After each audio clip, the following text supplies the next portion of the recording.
All right, welcome back, everyone. This is Professor Kim. We're now into week 13. I've had a chance to speak with three of you already, and I'll be talking to the remaining three of you on Thursday. But before I do, I wanted to make sure that I got this screencast up for you all. As I explained to the three of you today, your method section is due on Friday, and so I wanted to talk through in some level of detail what we're expecting for that assignment. And so you'll see this suggested outline on screen here. I've shown you this outline before, right, when we were talking about your intro section and your lit review section. And so if I'm scrolling down here, give me 1 second. Yeah, I've talked through points 1 through 7, but I hadn't had a chance to talk through the method section, and so I want to make sure that we touch on that before you guys, submit your final drafts here. So Jack and Jennifer, your outlines are going to be a little bit different. I spoke with Jack today, and I had noted that, in place of the methods or the process section, I'd like you to put together an outline, a detailed outline, explaining kind of, what the roadmap will be for the remaining portions of your projects that carry into the fall semester. And so the rest of you, however, I think you guys can follow this sort of this traditional structure for putting your method section together. Okay.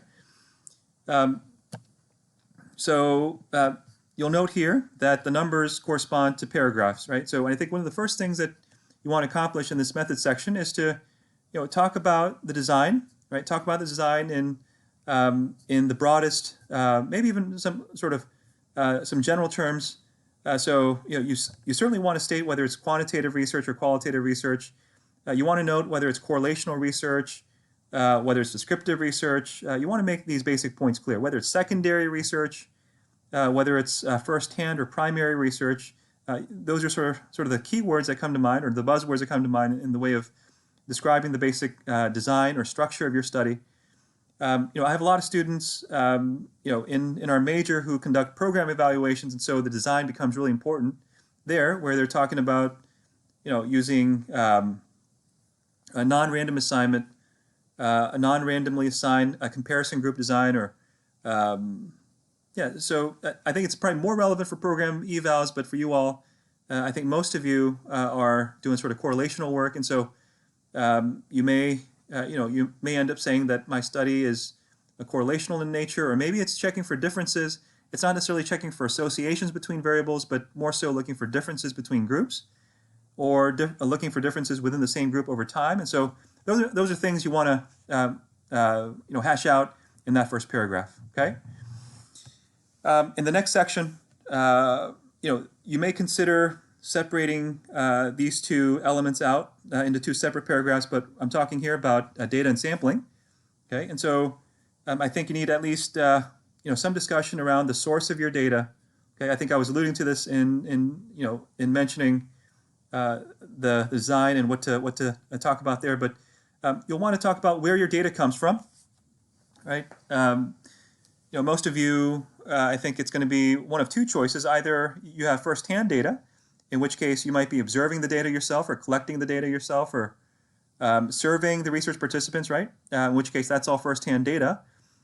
The others, you may be using some second-hand data, right? Maybe you've decided to use an existing data file for your study, and so so you want to talk about where your data is coming from, okay? And of course, the sampling is around how you'll collect that data, right? So if you have first-hand data or primary data, then you're going to say, well, how did you end up, deriving or collecting the participants for your study that you did, right? If you have second-hand data, then you'll talk about, well, you have this existing data file and there's 30,000 cases in there. Will you be using all 30,000 cases, or will you be selecting out 10,000 of those people? Or, what's your sampling design? Is it probability sampling, non-probability sampling? We had a separate talk around sampling issues, right? So, that's the sort of discussion that you want to include there.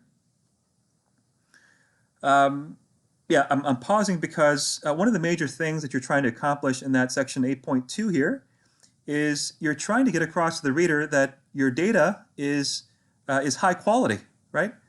That the data is trustworthy. For example, I have a lot of students who are collecting data from different agencies, different nonprofit agencies around Chicago, and so these are often intake forms that they're collecting of clients. These are often existing databases at these agencies that that house information about the clients that are entering their agencies. And so you have to make a case that that data is in fact that it's clean, that it's high quality essentially. Okay, and so as a practical matter, one of the things that you can do is this is where you want to report some sort of response rate as one example of making a case for high quality data, right? Remember I noted that the typical industry standard is at 70%, and so if you had distributed your surveys, right? Let's say you sent your surveys out to 100 people, and you got back over 70, right? Your response rate is greater than 70%, and so whether or not you reach that 70%, you need to report the actual response rate as an indicator of how robust or how representative your sample will be of the larger population from which it was drawn. Okay, and so this is where you make a case for the quality of your data. Okay, and the next section is your data collection, right? Your data collection procedures or processes that you're discussing. If you're using an existing survey, right? Some of you are using existing surveys, the short forms to uncover or to examine one of your variables. You'll want to mention that instrument, right? That survey instrument, and describe that instrument in some level of detail that is, at least provide a sampling of items from the survey, right? If it's a 10-item survey, I would go ahead and list all 10 items or all 10 questions that were included in that short form of that survey, right? If it's a 60-item survey, obviously you can't include every single item in this description. Go ahead and just move that survey instrument into the appendix, which I note here, right, as number 10. But you'll want to describe that instrument, right? How it was developed, its basic properties. Most notably, you want to touch on reliability, right? Report the Chromebox alpha. We noted that measure before. Okay. You'll want to also discuss your key measures. This is probably the most important section of your methods, right? This is literally, if you're really pushing for clarity, I would list out each of the variables that you've identified for your study. Okay, every single variable that you intend to measure in your study, list those separately, and in support of each of those key variables, right? Or in describing each of those key variables, you'll want to note if each of the variables is categorical or continuous in nature, and exactly how you intend to measure those variables. If you have a categorical variable, what are the actual categories? If you have something like gender, are you using a standard male, female?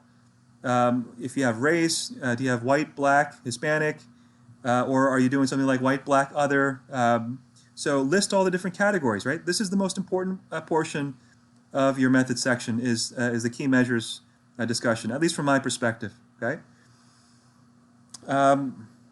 Your advisors are going to have a probably a good idea about how you might analyze your data already, and so in point 8.4 here, you do want to mention the sort of analysis that you intend to run, right? Typically, my undergraduate students run one of three analyses. They either run chi-square testing or t-testing or correlation testing. Some of you are advanced enough to where you guys are saying you guys are running regression testing. And so, talk about the actual statistical tests that you'll run, if any, and then the software program even that you're using, and describe that process in detail, right? Will you be using SPSS? Will you be using Stata? Will you be using SAS, or R? What's the program that you're using, right? That's all in the section 8.4, okay? I would also devote one paragraph to talking about ethical issues. And by ethical issues, if you had to put together an IRB application, right, you need to talk about that process. Any potential concerns that were identified in your application, right, around, let's say, some risk of psychological harm in the way of one of the question items on your survey, or what those issues might be. So think carefully, right? You guys have all had extensive ethics training. You'll want to make note of any potential ethical issues with the data that you're collecting. Okay. And then, of course, we should have some expectations for what we're looking to find, right? What we're expecting to find, and so make sure you include hypotheses, right? Your advisors may have you place the hypotheses in different sections. I like to put my hypotheses right after my methods discussion. I think it's just a nice segue into the last two sections of the research paper that I end up writing. But hypotheses, these are your expectations, your predictions, your tentative answers to your research questions, right? You guys know what hypotheses are, okay? For me, it's not enough to simply state the hypothesis, right? If your study is around the link between, or the correlation between inequality and health, for example, you don't just say that you're expecting to find a positive, statistically significant relationship between inequality and health. You want to go one step further and explain why you expect to find that relationship. Okay, and so that's thinking ahead to your discussion section, which is the last section of your report, in which you'll lay out some of the implications of your findings. But yeah, so go that one step further in the way of discussing your hypotheses. Okay. Yeah, and then your references, right? Your references, and then your appendix. In your appendix, you'll include things like your consent form, your surveys. This all gets wrapped up into one document, a single document that comprises your research project proposal. Okay. All right. Well, let me know if you have questions, and keep an eye out for a second screencast from me regarding basic layout for your online presentations.